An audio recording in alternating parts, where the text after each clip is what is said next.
So this 5-1 victory versus Panama by the U.S. men's national team all but secures a spot in World Cup qualifying. So we've at least secured a spot in the playoff, which would be against New Zealand or Solomon Islands, and that should be a winnable match, but you never know. We obviously saw what happened North Macedonia versus Italy, and that's something we'd prefer to avoid. But we'll analyze his performance. We'll start with the goalkeeper, Stefan. Really relatively unchallenged. His distribution looked good. Did almost give up a big mistake on a cross, and that was just as he kind of came down limping, but actually reacted incredibly, getting a foot on the ensuing shot after. So good moment from him, kind of making up for the mistake. I do think might have to bring in Horvath for the third match. It seemed to be limping at certain points. I'm not sure if he was exactly 100% at that point. But moving on to the fullbacks, I think Anthony Robinson, he just really has a good knack for getting forward. Now he times his runs perfectly, and his final pass has improved a lot. He gets stuck in defensive. He's not amazing defensively. I've never been a huge fan of him in possession, especially building at the back. That's not his game. He's not good at that.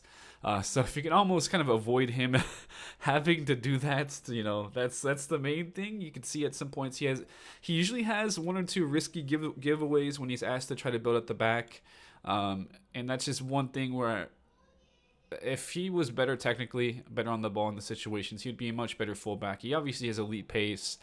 He's gets into duels. He has incredible stamina. He runs up and down that pitch all the game. Now that his final product has improved a lot more, I feel like he's actually picking out his crosses rather than just hopelessly crossing. Like he sees a man and crosses it to him. I felt like before that he would just be crossing the cross.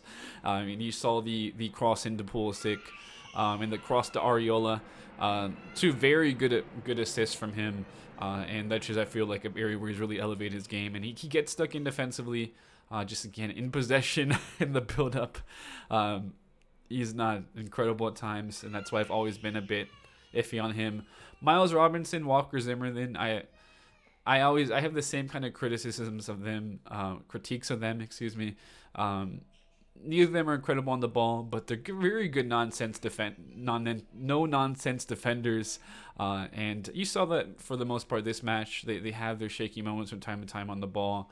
But they're pretty solid with their 1v1 defending. Obviously, Walker Zimmerman's very good in the air, and him being a pest in there is what forced that first penalty. And same with Miles Robinson, his ability, on those corner kicks is what kind of forced another penalty as well. So we'll give that to them. Good work. Shaq Moore, I thought he started off really poor with his final product and looked pretty shaky defensively also.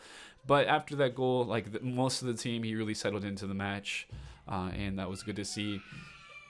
And my critique of Anthony Robinson is almost what I see with Tyler Adams every match. It just has one or two giveaways against elite opponents that I think would kill us. And that's just one thing with Tyler Adams. I feel like he has one or two shaky moments in possession that would be absolutely just taken advantage of by elite opponents. And that's always been my critique of Anthony Robinson, and that's what I'll say about Tyler Adams. He's so good defensively. He's so strong defensively, but just those moments like that, looking outside of CONCACAF now as we almost have a World Cup spot guaranteed, we have to think about those moments once we're coming up against elite opponents, and that's something a lot of people will tell me, Anthony Robinson has been so amazing in World Cup qualifying. Okay, but this isn't about just qualifying against CONCACAF opponents. This is about becoming a team that can at least make a quarterfinal run, maybe even a semifinal run in this next World Cup. So that's I look at it in the long game, and that's just how I see it. Yunus Musa, he played the 45 minutes. He gets into duels, man. He can really. I feel like Musa and De La Torre, they do work well together, because I think they have similar strengths in some areas, but they also have I think different strengths that cater to them and make them work well together. Because like Musa, he can get into those duels. He can really get into those duels. And we saw that against Mexico, and we saw it at some points here in that first half. While De La Torre, I think, really looks to get in those half spaces, looks for that final pass more. I think if we're gonna play with dual eights and we don't have Reina or McKennie available, I really don't mind those two, because I think Musa he gets dirty, and De La Torre doesn't do a bad job with the duels and fighting for the ball, but him in that final third in transition, he just looks so smooth. Like on the third goal, you saw the pass he made to Shaq more perfectly weighted. He just has an incredible weight on his passes. He's so good in transition possession, and he tries to get in those half spaces to connect with the attack and look for that final pass. There was even that moment, I believe it was in this, I'm not sure, I can't remember if it was the end of the first half or second half, where he pretty much had a chance on goal. He looked for the last pass. He probably would have scored a goal if he would have taken the shot at goal. But he's that type of player. He wants to make things happen, and that's certainly a type of player I feel like we need. Then moving on to man of the match, Christian Pulisic. Obviously, ice cold with the penalties. Had a wonderful third goal also to complete the hat trick. Received the ball from Anthony Robinson in tight space. Beat some defenders. Close touches. Very composed finish. That's exactly what you want to see from Pulisic, especially, obviously, it's unfortunate he missed that chance versus Mexico, but coming up big in a spot like that, he looked very hungry, and I feel like, he obviously doesn't want to repeat of what happened, was it 4 or 5 years ago, so great work from him to just really be the type of player you want him to be.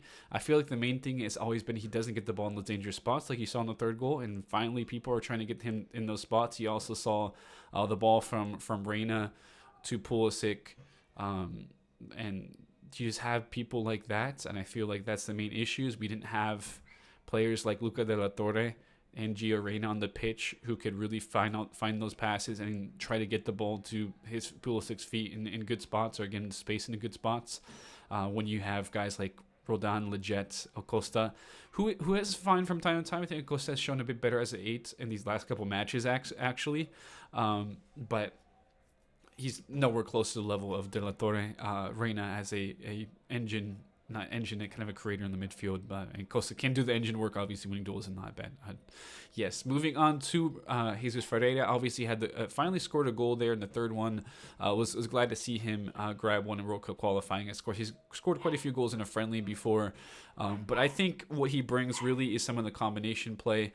And I think that's really what he could offer us. I think it has to be Ferreira or Pepe as our number 9s.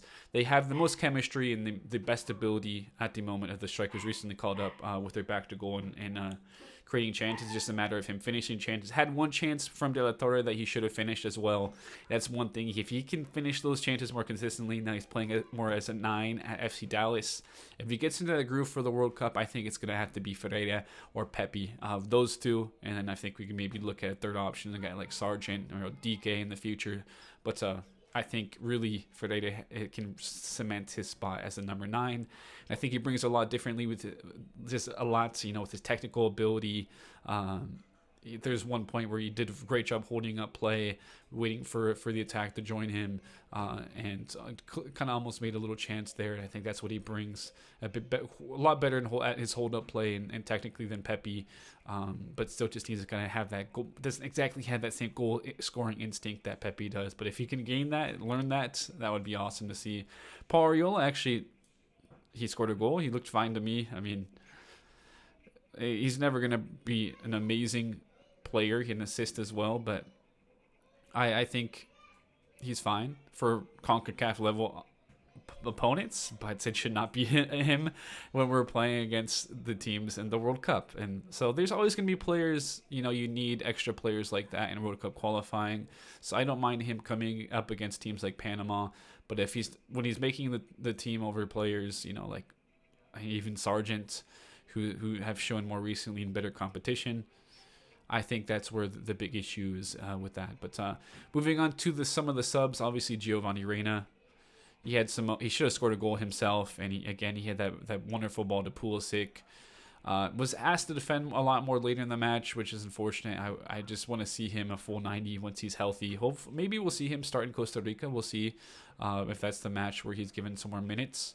Other subs, Kelan Acosta did come out off the bench for Musa, and then, like I said, he had some decent moments as well. Was kind of played an 8 as a start, replacing Musa, then dropped back to the 6, and he's fine. I would never want to see him against high level competition that we'll have in a World Cup, but he's fine for World Cup qualifying. A couple other guys like Aaron Long, I mean, didn't really they were defending a lot. He had some okay moments, I guess. Busio had a couple decent moments going forward. Again, was also asked to defend a lot. So I can't really say too much about him. Same with Jordan Morris. But overall, I think what we learned really in this in this match is Luca Torre is a guy we really, I feel like there's no reason he should not be in the 23-man roster if we do qualify for the World Cup. I don't want to jinx or anything, but he's a player who really can change the game, and I think Christian Pulisic, Giovanni Reyna obviously are guys who need to be on the pitch as well.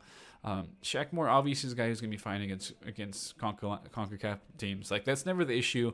The issue is, why can't we just integrate Joe Scally, who plays at a higher level than Shaq Moore, against teams like this? I think he'd have no problem against Panama. He plays in the fucking Bundesliga, and that's one of the big issues. Obviously, I would maybe prefer to see Eric Palmer Brown rather than Aaron Long get some minutes as a center back. Who knows? Yeah. But I do think some of those little mistakes that we see playing at the back, like I said earlier, from guys like Adams and Anthony Robinson, is stuff that needs to really be cleaned up if you want to beat high level competition. It's nice to see Pulisic in form, and I think we've really learned about some players who can contribute us more later on. I think it was really, I love watching the way Luca Torre was playing. Him and Giovanni Reyna look good on the pitch together. I think that's the thing when you have players at that level who have that level of technical ability and the vision to see certain things that other players may not. It really brings the best out of these players. And that's one of the things it's always been noticeable when you have a guy like Pulisic up top, and his midfielders behind him are guys like Rodon and Leggett. You're not going to get the most out of him, and I think that's something hopefully Greg eventually learned, or has learned, hopefully, as we go into this match against Costa Rica. Very intrigued by it. I kind of want to see what we go out with. Maybe we'll see a 5-back and just look to defend, but I wouldn't mind seeing us going for it at a bit more, taking advantage of Costa Rica having to score quite a bit. We can set up obviously for the counter, have players who thrive in that, like Luca Del Torre on the counter, maybe Giovanni Reyna also, rather than Pulisic. And Pulisic might be a bit gassed, and obviously he's kind of made of glass, so I wouldn't be surprised maybe if we see Reyna and Way on the wing, just to get a rest, and then hopefully guys like Del Torre in the midfield to help create some chances, because I really enjoyed watching him and Gio Reyna on the pitch. Before we kind of sat back and we're just defending the rest of the second half. He's a player. This is turning into like a Luca Torre stand video, but with that, guys, thank you all for tuning in. Let me know your thoughts on the match. With that, I love you guys. Thank you for tuning in. I'll be signing out now, and I'll catch you guys later.